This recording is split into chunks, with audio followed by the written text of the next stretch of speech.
ओम शांति। ज्योति बिंदु शिव बाबा हम आत्माओं को इस सृष्टि पर आकर सर्वप्रथम बिंदु का ज्ञान देते हैं। हमें इस देह के विस्तार से बिल्कुल बिंदु रूप सूक्ष्म सार स्वरूप में टिका देते हैं। स्मृति दिलाते हैं हमारा निज स्वरूप, स्मृति दिलाते हैं शिव बाबा का स्वरूप और इस ड्रामा का गहरा राज, जिसको यदि हम बिंदु रूप में स्थित होकर समझते हैं तो बीती को बिंदु लगाना हमारे लिए भी सहज हो जाता है। और अगर बिंदु के बाद विस्तार में चले जाते हैं तो ये विस्तार हमारे मन को, हमारे चित्त को विकृत कर देता है। इसलिए आज की मुरली भी हमें बार बार कैसे अपने निज धर्म में, निज स्वरूप में स्थित होना है और उस परम सिंधु को याद करके उस सिंधु की सर्व शक्तियों को स्वयं में समाना है, ये राज बता रही है। सुनते हैं प्यारे बाबा के मधुर महावाक्य। आज 27 अगस्त 2026। बाबा के महावाक्य हैं, मीठे बच्चे। अब इस बेहद की पुरानी दुनिया का विनाश होना है, नई दुनिया स्थापन हो रही है। इसलिए नई दुनिया में चलने के लिए पवित्र बनो।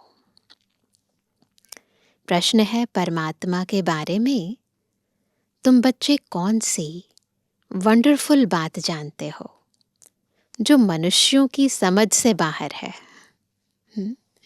क्या जानते हैं आप? उत्तर है, तुम कहते हो जैसे आत्मा ज्योति बिंदु है, वैसे परमात्मा भी अति सूक्ष्म ज्योति बिंदु है। यह वंडरफुल बातें मनुष्यों की समझ से बाहर हैं। कई बच्चे भी इसमें मूझ जाते हैं। बाबा के बच्चे भी कहीं शुरू में मूझ जाते हैं। बाबा कहते, बच्चे मूंझो मत। अगर छोटे रूप में याद नहीं रहती तो बड़े रूप में याद करो। शुरू में बाबा ऐसे कह देते थे, परंतु अब तो सबको क्लियर है ना। याद जरूर करना है, इम्पॉर्टेंट है याद। गीत है, रात के राही थक मत जाना, सुबह की मंजिल दूर नहीं। रात के राही थक मत जाना, सुबह की मंजिल दूर नहीं, दूर नहीं। थक मत जाना, राही थक मत जाना, रात के राही।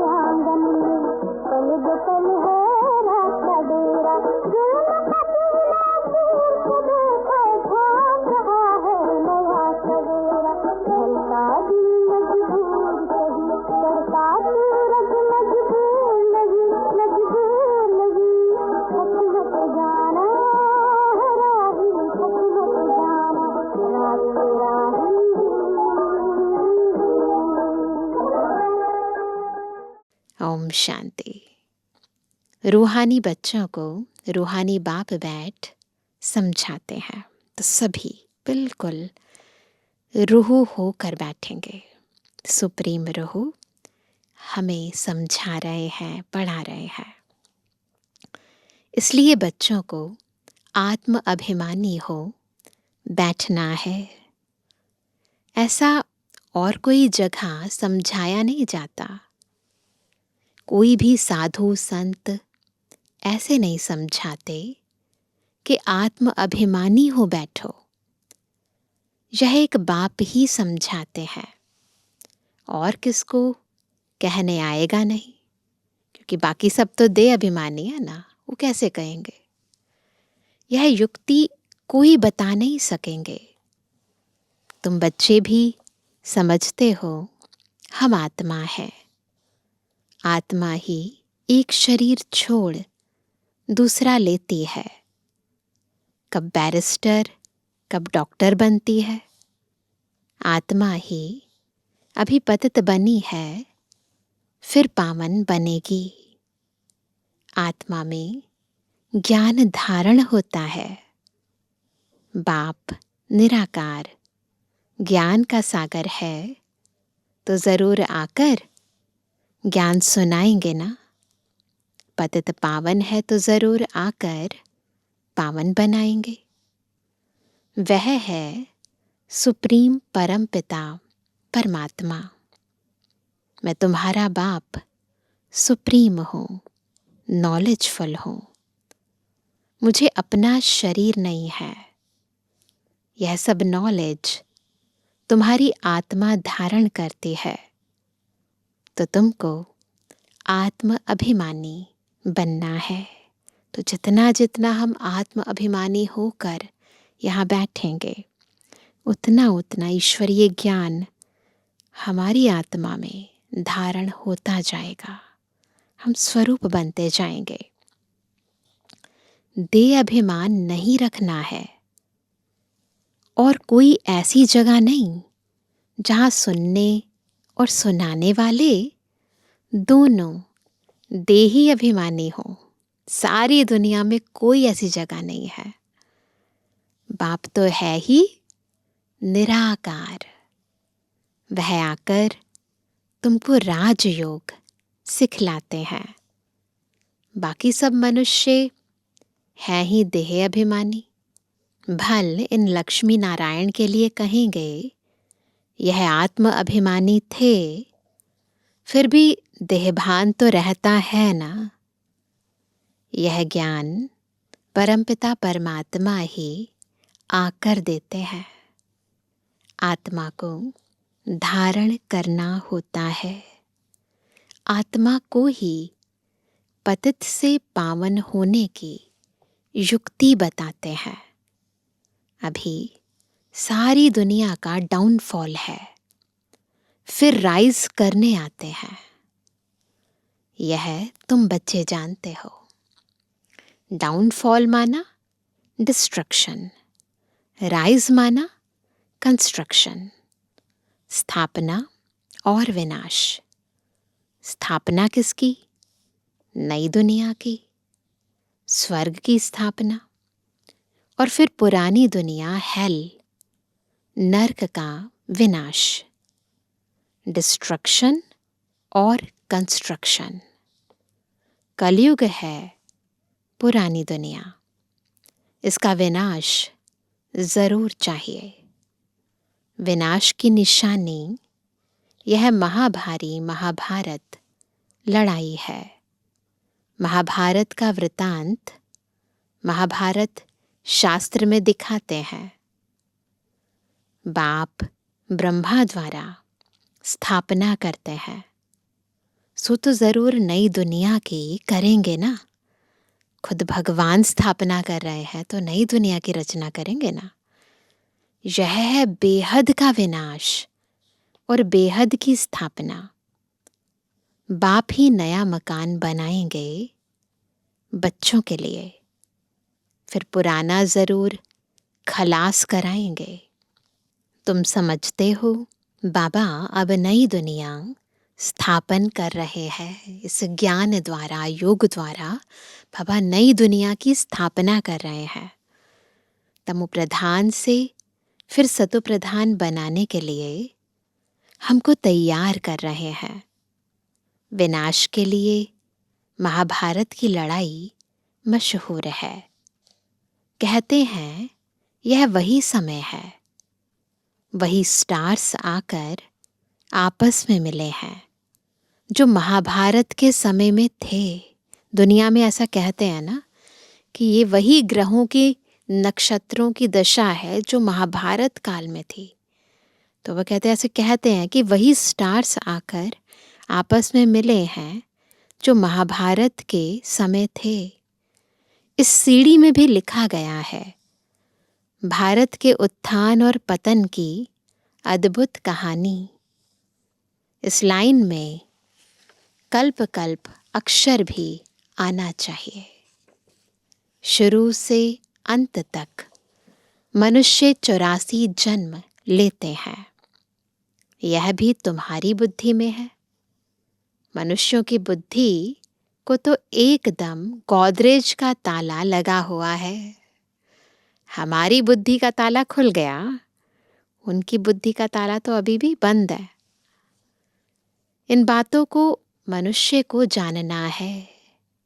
आत्माएं यहाँ शरीर धारण करती हैं पाठ बजाने। तो ड्रामा के आदि मध्य अंत के क्रिएटर, डायरेक्टर, मुख्य एक्टर्स आदि को जानना चाहिए ना। अभी तुमको ड्रामा के आदि मध्य अंत, हु इज हु, सारे ड्रामा का पता पड़ गया है, शुरू से लेकर अंत तक। बाप द्वारा यह नॉलेज सारी मिल रही है। सृष्टि चक्र कैसे फिरता है, इनको कहा जाता है रूहानी नॉलेज। जिस्मानी ज्ञान को फिलॉसफी कहा जाता है। स्पिरिचुअल नॉलेज, रूहानी नॉलेज को ज्ञान कहा जाता है। अब यह सब बातें बच्चों की बुद्धि में बिठाई हैं। बच्चे जानते हैं अब 84 जन्मों का नाटक पूरा होता है।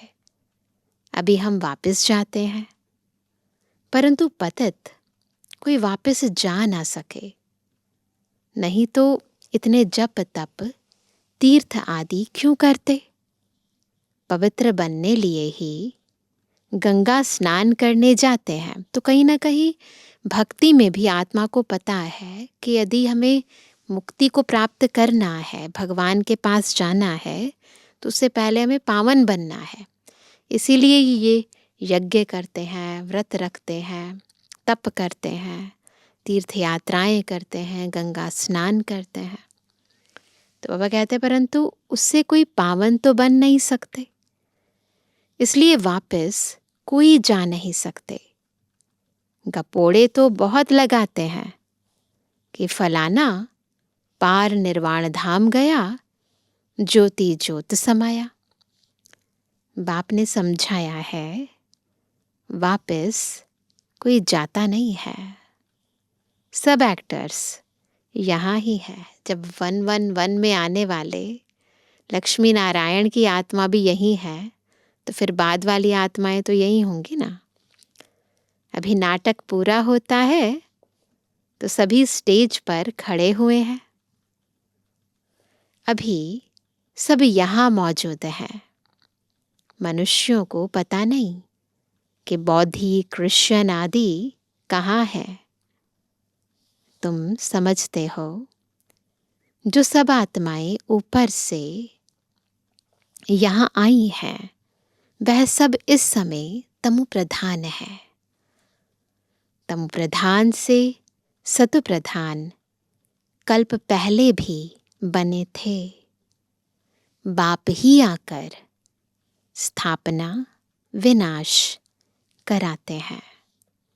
कहते भी हैं यह ज्ञान राजाओं का राजा बनाने वाला है। इतना पावरफुल है ये ज्ञान। यह बेहद के बाप ने कहा है कि मैं तुमको राजाओं का राजा बनाता हूं। श्री कृष्ण तो स्थापना नहीं कराते।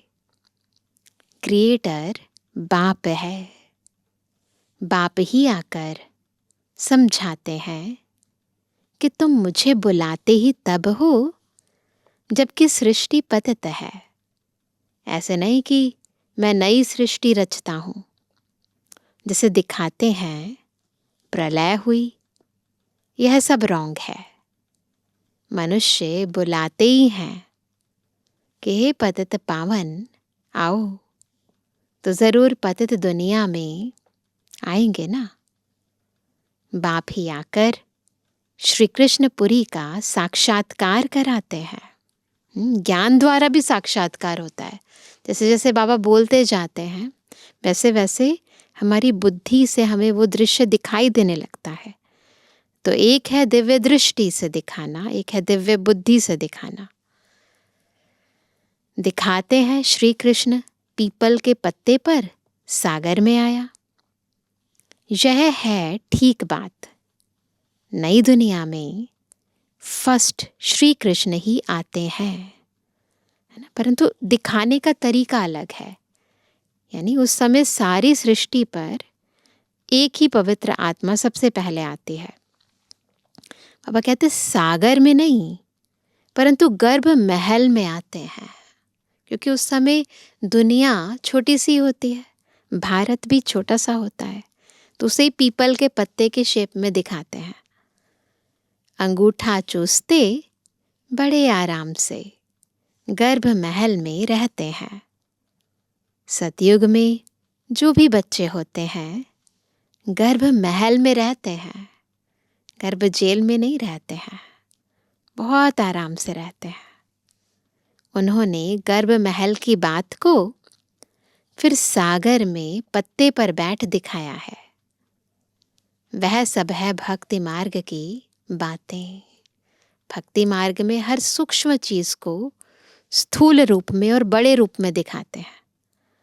तो बाबा कहते हैं बाप इन सब शास्त्रों का सार बैठ समझाते हैं। यहाँ गर्भ जेल में रहते हैं, तब कहते हैं हमको बाहर निकालो, फिर हम पाप नहीं करेंगे। परंतु रावण की दुनिया में पाप तो होते ही हैं, फिर भी पाप करने लग पड़ते हैं। तुम आधा कल्प जेल बर्ड्स बन जाते हो। चोर लोगों को जेल बर्ड्स कहते हैं। आदत हो जाती है ना, तो बार बार जेल में आते रहते हैं, बाहर निकलते रहते, फिर भी चोरी करते रहते हैं और जेल में जाना पड़ता है। इसलिए जेल बर्ड्स कहते हैं। बाप ने समझाया है यह रावण राज्य है, विकारों का राज्य है। वहां तो यह बातें होती ही नहीं, जेल भी नहीं होती, चोरी भी नहीं होती। वह है ही राम राज्य। वहां न गर्भ जेल है और ना वह जेल होती है ना। ना गर्भ जेल होती है ना वो जेल होता है। कोई चोरी नहीं करते, कोई दुख नहीं देते। यहाँ तो कितने मनुष्य जेल में पड़े रहते हैं। गर्भ जेल है तो वह भी जेल है, डबल जेल है। कलयुग का अंत है ना। बाप समझाते हैं तुम बच्चे अभी कंस्ट्रक्शन कर रहे हो। क्या कर रहे हैं हम सभी? स्थापना का कार्य कर रहे हैं। राइज और फॉल हर कल्प होता ही रहता है। अभी राइज कर रहे हैं, फिर फॉल हो जाते हैं। राइज और फॉल दुनिया का होता है। उसमें मुख्य पार्ट है भारत का। गाते भी रहते हैं, आत्मा परमात्मा अलग रहे बहुकाल। तो उसका भी हिसाब चाहिए ना कि कितना टाइम तक आत्मा परमात्मा से अलग रही। उस बहुकाल की राइट डेफिनेशन होनी चाहिए ना। कौन सी आत्माएं बहुत काल से अलग रही हैं? पहले पहले देवी देवता धर्म की आत्माएं आती हैं पाठ बजाने, तो हम ही पहले पहले बाबा से अलग हुए। अभी वह देवता है नहीं। जो राज्य करके जाते हैं उन्हों के चित्र निशानियां रहती हैं। राजाई तो खत्म हो गई, हेवन खलास हो जाता है, तो फिर हेल होता है, फिर हेल खत्म तो हेवन बनता है। तो नई दुनिया का कंस्ट्रक्शन होता है और हेल का डिस्ट्रक्शन होता है। कंस्ट्रक्शन के लिए बच्चे चाहिए ना, रहने वाले भी तुम हो, कंस्ट्रक्शन भी हम ही करेंगे, और जब नई दुनिया की स्थापना हो जाएगी तो रहेंगे भी हम ही। पहले तो तुमको दैवी गुणों वाला देवता बनना पड़े। यह भी गायन है, मनुष्य से देवता किए करत ना लागी वार। मूत पलीती मनुष्य है ना, ये भी लिखा है गुरु ग्रंथ साहब में, मूत पलीते कपड़ धोए। तो बाबा बताते हैं ये सब हमारा इस समय का ही गायन है। इस समय ही बाबा हमें मनुष्य से देवता बनाते हैं। इस समय ही बाबा आत्मा के मैले कपड़ों को धोते हैं। तो बाबा कहते हैं, भगवान वाच गृहस्थ व्यवहार में रहते कमल फूल समान बनना है। यह इस मृत्यु लोक का है ही अंतिम जन्म, इसमें पवित्र बनना है। यह अच्छी रीति समझाना चाहिए।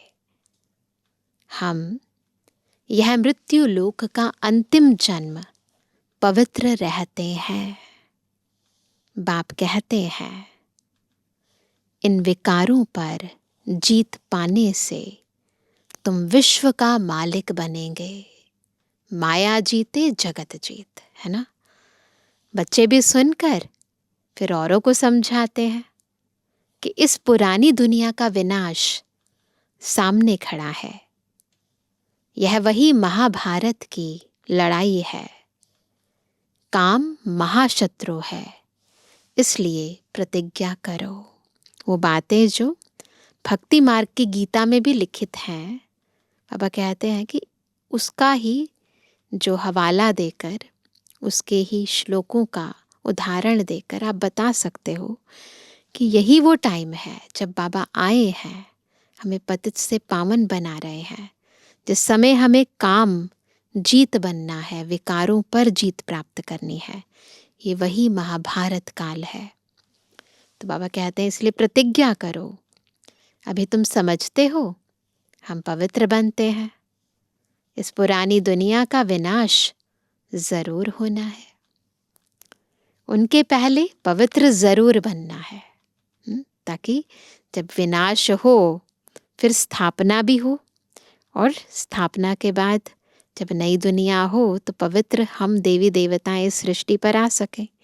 इसलिए बाबा कहते हैं पवित्र जरूर बनना है उससे पहले। विनाश होता है फिर तो बात मत पूछो, हाहाकार हो जाता है, बहुत कड़ा मौत है, तुम देख भी नहीं सकेंगे। कोई का ऑपरेशन होता है तो कमजोर लोग ठहरते नहीं, गिर पड़ते हैं, बेहोश हो जाते हैं देखते ही। इसलिए डॉक्टर लोग फैमिलीज को तो अलाउ नहीं करते। जब ऑपरेशन थिएटर में जाते हैं तो फैमिलीज को अलाउ नहीं करते। यह तो कितना भारी ऑपरेशन होगा, एक दो को मारते रहेंगे। यह है डर्टी दुनिया, कांटों का जंगल। सतयुग को कहा जाता है गार्डन ऑफ फ्लावर्स, फूलों का बगीचा। देवताएं चैतन्य फूल है ना। मनुष्य तो समझते हैं बहिश्त में कोई फूलों का बगीचा होता है, जो सुनते हैं सो कह देते हैं। गार्डन ऑफ अल्लाह कहते हैं ना, फिर ध्यान में भी गार्डन देखेंगे। अल्लाह ने हाथ में फूल दिया। बाबा के टाइम पर एक मुसलमान पठान होता था, तो उसने बाबा को बताया कि ऐसे ऐसे मुझे दिखाई दिया। तो बाबा उसी का ही एग्जाम्पल देकर कहते हैं, बुद्धि में ही खुदाई बगीचा है। भक्ति मार्ग में साक्षात्कार करने के लिए भक्ति करते हैं। साक्षात्कार हुआ तो कहेंगे सर्वव्यापी है ना। जो पास्ट हुआ सो फिर होगा। बच्चे जिस पोशाक में जैसे आए हैं ऐसी पोशाक में फिर कल्प बाद आएंगे। जो पोशाकें हमने कल्प कल्प पहनी हैं फिर दोबारा पहनेंगे। ड्रामा को कोई अच्छी रीति समझते हैं। बाबा के पास कोई आते हैं तो बाबा पूछते हैं आगे कब आए हो, यही क्लैरिफाई करने के लिए कि ड्रामा का राज समझा है। अगर समझ गए हैं तो बाबा को राइट आंसर देते हैं। तो कहते हैं हाँ बाबा, आपसे कल्प आगे भी मिले थे, आपसे वर्षा लेने आए थे। बाप पूछते हैं क्या मर्तबा पाया था। बाबा मम्मा कहते हैं तो ज़रूर उन्हों के घराने में आएंगे। बाबा कहते हैं ऐसा पुरुषार्थ करो जो ऊंच पद पाओ। यह सब बातें तुम्हारी बुद्धि में है, बरोबर लड़ाई भी है। नरक विनाश तो होना ही है। तुम्हारे पास चित्र बड़े फर्स्ट क्लास हैं। यह श्री कृष्ण के 2 गोले वाला चित्र भी छपाना चाहिए। देखा है ना, श्री कृष्ण के हाथ में सतयुग का गोला और लात मार रहा है नरक के गोले को। इसमें बड़ा क्लियर है, स्वर्ग के द्वार खुलते हैं तो नरक तरफ लात है। तुम्हारा भी मुंह है स्वर्ग तरफ। मन यानी मन और बुद्धि स्वर्ग की तरफ है। यह तो बिल्कुल एक्यूरेट बात है। जानते हो, अभी हमको घर जाना है तो घर को ही याद करना पड़े, पुरानी दुनिया को भूलना पड़े। इसको कहा जाता है बेहद का वैराग्य। बुद्धि से वैराग्य है ना। फिजिकली हम कुछ छोड़ते नहीं हैं, पर मन बुद्धि से जानते हैं ये दुनिया जाने वाली है। पुरानी दुनिया को छोड़ हम बाबा के पास जाते हैं। याद की यात्रा से ही जाएंगे। मुख्य है ही याद की बात। याद तो सब करते हैं ना। अभी बाप यथार्थ बात आकर समझाते हैं कि मुझे याद करो। यह है अव्यभिचारी याद, सो भी अर्थ सहित, है ना। एक की याद है और उस एक को हम यथार्थ जानते हैं। ऐसे नहीं अंधविश्वास है। तुम जानते हो शिव बाबा भी बिंदी है। अपने को भी आत्मा बिंदी समझें, बाप को भी बिंदी समझें। नई बात देख भूल जाते हैं। अपने को आत्मा समझ फिर बाप को और अपने घर को याद करना है। अच्छा, बिंदी छोटी लगती है, घर तो बड़ा है ना। बाबा कहते बिंदी छोटी है, घर तो बड़ा है ना, तो घर को याद करो। बिंदी याद नहीं आती ना, लगता है कि इतनी सूक्ष्म को कैसे याद करें, तो परम धाम को याद कर लो, वो बड़ा है। बाबा भी वहाँ रहते हैं। घर याद आएगा तो घर में जो रहने वाला हमारा बाबा है वो भी याद आएगा। हम तुम वहाँ जाएंगे जहाँ बाबा रहते हैं। बिंदी याद नहीं पड़ती है। अच्छा, घर तो याद पड़ता है ना। वह है शांति धाम और वह है सुख धाम। यह है दुख धाम।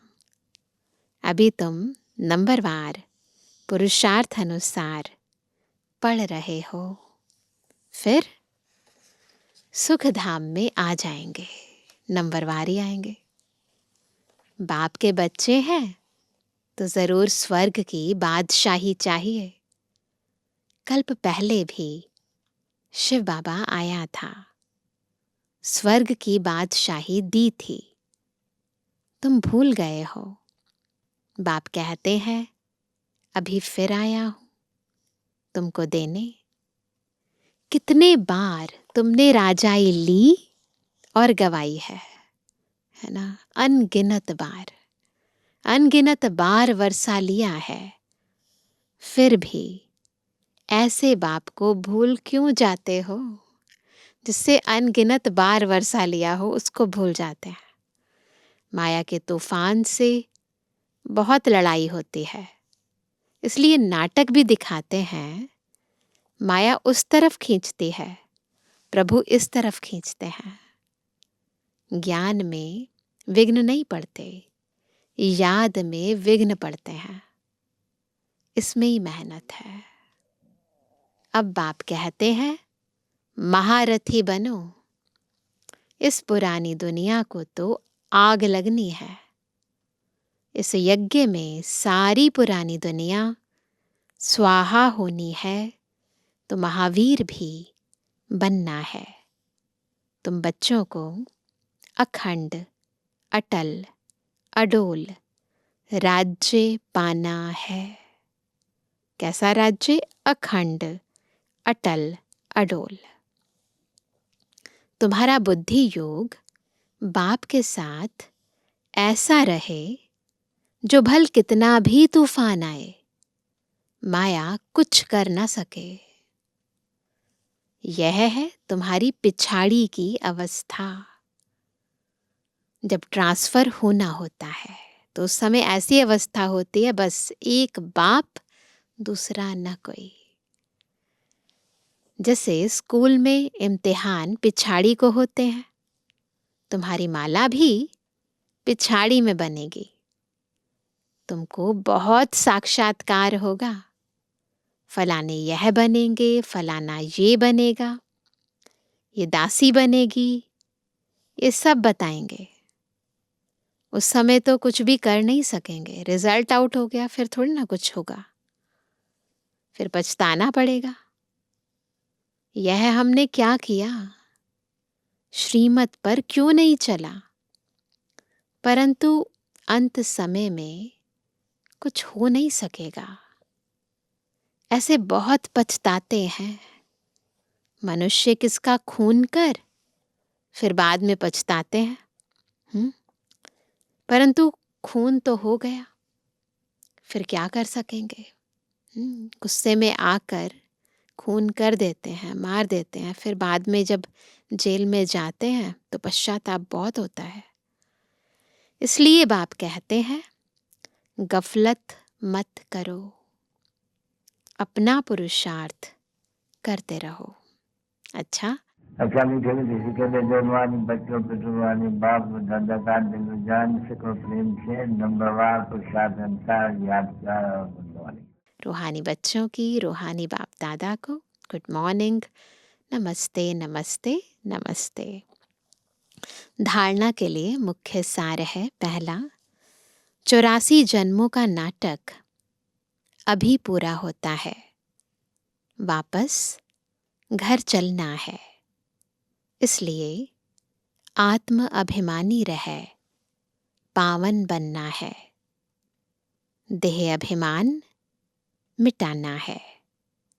दूसरा, अर्थ सहित अपने को आत्मा बिंदु समझ, बिंदु बाप की अव्यभिचारी याद में रहना है। महावीर बन अपनी अवस्था अडोल, अचल बनानी है। वरदान है, व्यर्थ की लीकेज को समाप्त कर समर्थ बनने वाले कम खर्च बालानशीन भवा। कैसे बनेंगे कम खर्च बालानशीन? अगर व्यर्थ की लीकेज को खत्म करेंगे तो समर्थ बनेंगे और फिर कम खर्च बालानशीन बन जाएंगे। खर्चा कम होगा, प्राप्ति ज्यादा होगी। संगम युग पर बाप दादा द्वारा जो भी खजाने मिले हैं, उन सर्व खजानों को व्यर्थ जाने से बचाओ, तो कम खर्च बालानशीन बन जाएंगे। व्यर्थ से बचाव करना अर्थात समर्थ बनना। जहां समर्थी है वहां व्यर्थ जाए, यह हो नहीं सकता। अगर व्यर्थ की लीकेज है तो कितना भी पुरुषार्थ करो, मेहनत करो, लेकिन शक्तिशाली बन नहीं सकते। इसलिए लीकेज को चेक कर समाप्त करो तो व्यर्थ से समर्थ हो जाएंगे। अब ये लीकेज दिन प्रतिदिन ना सब जगह बढ़ती जा रही है, इसलिए बाबा बार बार हमारा ध्यान खिंचवा रहे हैं, इस व्यर्थ की लीकेज को खत्म करो। स्लोगन है, प्रवृत्ति में रहते संपूर्ण पवित्र रहना, यही योगी व ज्ञानी तो आत्मा की चैलेंज है। आज का व्यक्त इशारा, अपवित्रता के बीज को भी समाप्त कर संपूर्ण स्वच्छ यानी पवित्र बनो। परमात्म ज्ञान की नवीनता पवित्रता है। फलक से कहते हो ना कि आग का पूस इकट्ठा रहते भी आग नहीं लग सकती। आप लोग भाषणों में भी कहते हो कि पवित्रता के बिना योगी तो आत्मा, ज्ञानी तो आत्मा बन ही नहीं सकते। तो यह चैलेंज अब प्रैक्टिकल रूप में लाओ। तो केवल मौखिक रूप से नहीं, प्रैक्टिकल जीवन में सभी को दिखाओ। अच्छा, ओम शांति।